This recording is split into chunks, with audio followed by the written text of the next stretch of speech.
Message de Jésus à Mère Marie Elisha, le 22 février 2021. Réveillez-vous. Bonjour mes frères et sœurs de la famille YouTube. J'espère que vous êtes bénis. Ce matin, pendant la prière, j'ai pu ressentir une telle douleur dans mon cœur pour notre nation.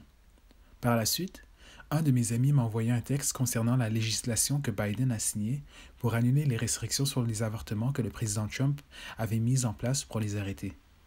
Je ne pourrais pas dire que j'ai été surprise, mais mon cœur était accablé lorsque j'ai réalisé à quelle vitesse ce président s'efforce de tout défaire pour préparer notre nation au désastre. Quand je suis venu devant le Seigneur, il a immédiatement commencé à parler alors que je demandais à Jésus « Qu'est-ce qu'il y a dans ton cœur ?» Jésus a commencé « Mon cœur est endolori et se brise pour votre nation. Beaucoup viendront voir l'homme qu'ils ont voté au pouvoir, alors qu'il continue de défaire tout le bien que le président Trump a fait pour votre nation.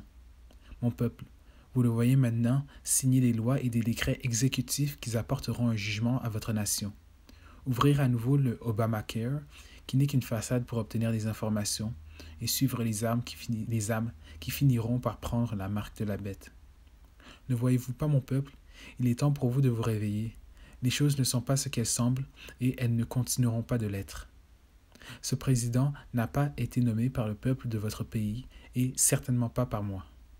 S'il continue sur cette voie, il préparera le terrain pour que l'Antéchrist prenne le pouvoir alors que votre nation est amenée à la destruction. C'est pourquoi il a été nommé. Il est une marionnette, un précurseur pour préparer le chemin du malin, et je vous ai déjà dit son identité. Mais vous êtes nombreux à ne pas le croire. En aparté, ici, il parle d'Obama. Jésus a confirmé par des visions et des messages, non seulement avec moi, mais avec tant d'autres personnes, qu'Obama est l'Antéchrist. Il n'a pas encore été révélé à la populace parce qu'il n'est pas encore temps, comme il est dit dans 2 Thessaloniciens 2, verset 3. Que personne ne vous séduise d'aucune façon, car ce jour ne viendra pas, à moins qu'il ne se produise d'abord une chute, et que l'homme de péché ne soit révélé, le fils de la perdition. Ainsi, la chute doit d'abord se produire, qui est la grande apostasie, l'invasion extraterrestre démoniaque. Puis, il se lèvera pour être révélé comme l'Antéchrist. Mais ce n'est pas encore le moment. Cependant, Dieu est fidèle pour tout révéler ses plans à ses serviteurs en premier, et nous avons essayé d'avertir les gens, mais beaucoup n'écoutent pas. Jésus a continué. Mes bien-aimés, l'esprit d'Antéchrist est ici. Et l'Antéchrist est déjà ici, maintenant. Un ancien président toujours aimé par les masses jusqu'à ce jour. Comme il a attiré beaucoup de cœurs avec son intrigue, comme les Écritures l'ont dit. Daniel 11, verset 21. Le prochain à arriver au pouvoir sera un homme méprisable qui n'est pas en ligne pour la succession royale. Il se glissera quand on s'y attend le moins et prendra le contrôle du royaume par flatterie et intrigue. Il est temps de vous réveiller, mon peuple, de votre sommeil. Beaucoup ont des oreilles pour entendre, mais n'entendront pas.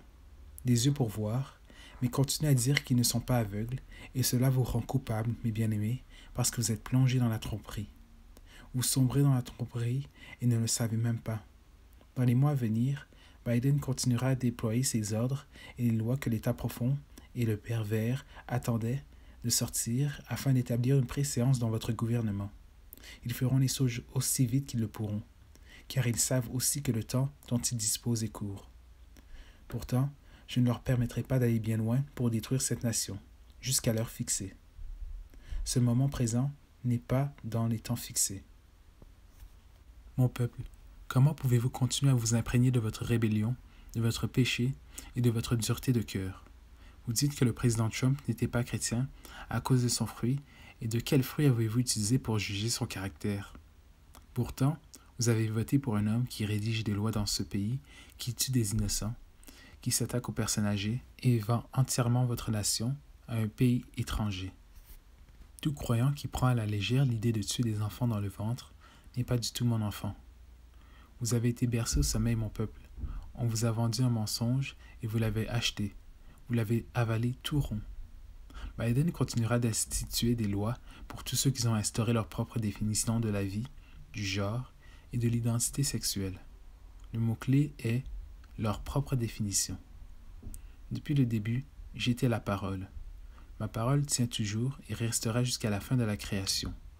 Elle sera à jamais la façon dont l'humanité est censée vivre.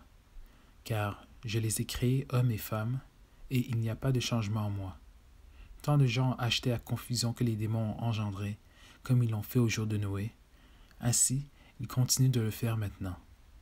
N'ai-je pas dire que ce qui arrivera du temps de Noé arrivera de même à l'avènement du Fils de l'homme? Matthieu 24, 37. Je viens, mon peuple, et il est temps pour vous de vous réveiller de ce voile de tromperie dans lequel vous marchez et vivez. Cela se terminera par la mort de votre vie et celle de vos proches. Levez-vous et n'autorisez plus la législation dans vos communautés, dans vos villes, dans votre État et dans votre nation qui tolère la pornographie, le langage et les images explicites dans vos maisons, à travers les jeux vidéo, les films et la musique. Cette nation a souillé son lit avec des amants étrangers et des dieux étrangers. Comme vous avez permis à différentes religions et pratiques étranges d'avoir une voix dans votre nation. Comme je l'ai dit à Israël, je vous dis à mon peuple que vous n'aurez pas d'autre Dieu que moi et que vous ne servirez aucun autre. Je pleure pour vous, mes enfants dans la déception. Venez à moi pour la vérité. Enlevez la planche dans vos yeux, l'amertume dans votre cœur, laissez derrière vous votre fierté et venez à moi. Car je suis la vérité et je vous conduirai dans la liberté et la justice de la vie, si seulement vous veniez. Pour mes fidèles épouses, n'ayez pas peur de dire la vérité à votre famille. La vérité porte sa propre onction. Ne vous souvenez-vous pas qu'aucune de mes paroles ne reviendra sans effet? Alors parlez, ne restez plus silencieux, ou le sang sera sur vos mains. Dites la vérité dans l'amour, toujours mes bien-aimés. Pas dans la justice, ni dans l'orgueil, parce que c'est ma miséricorde seule qui a ouvert votre cœur et votre esprit à la vérité. Priez que mon père attire ces aveugles dans mon sein, pour qu'ils connaissent mon cœur et connaissent la vérité. Dites la vérité, mes épouses bien-aimées, puis aimez et laissez-moi le reste. Consolez-moi maintenant pour ceux qui continueront à rejeter la vérité et doivent être purifiés dans le feu de la tribulation, l'heure des épreuves qui doivent venir sur le monde entier. Soyez pour moi une épouse réconfortante. C'était la fin du message de Jésus. Merci à tous ceux qui continuent de faire un don à la mission Cité de Dieu, refuge du cœur au Ghana. Chaque don compte. Merci pour vos prières, continuez pour nous, pour ce ministère et pour notre nation. Consolez Jésus et que Dieu vous bénisse les gars. Fin du message de Jésus à Mère Marie et Elisha.